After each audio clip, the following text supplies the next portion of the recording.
Good morning po. Pupuntahan po natin si Kuya Alex Trigal. Bisitahin natin.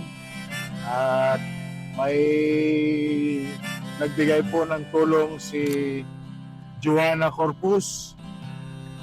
Nagbigay po ng pambiling gamot. Puntahan natin.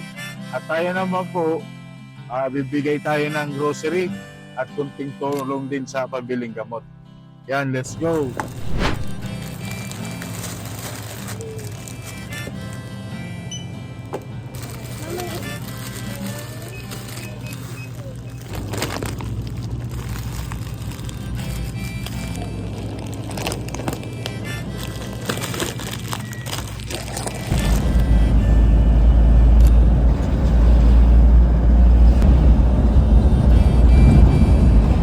Guys, bisitahon ta si Kuya Alex. Pang 11 days mo niyan. Bigyan natin siyang pangbiling gamot at grocery. Let's go. Kaming may nagpaong pambakal bulong. Kaya nga nakabalik tulos kami.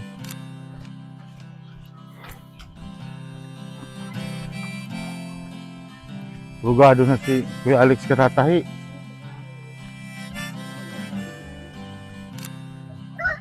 Okay.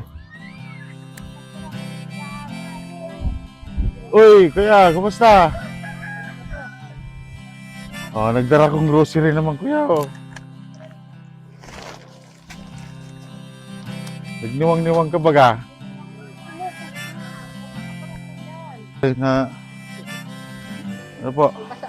Sige lang po. Si Maria Joanna Corpus, nagtaong 1,000 pandagdag ng pambulong. Sige po, iyo lang si... Iyo, pandagdag po kuya sa pambulong. Iyo. Grocery pa. Yan ha. Yan. Tapos tulong sa kusina. Sana yan, paray ka. Pangtulong kay Kuya Alex Trigal at sa para sa recovery niya. Dadalhin agad natin dito. Yan po. Yan si Alex. Sa may mga buting puso, sa mga followers ko, tulungan natin si Kuya Alex.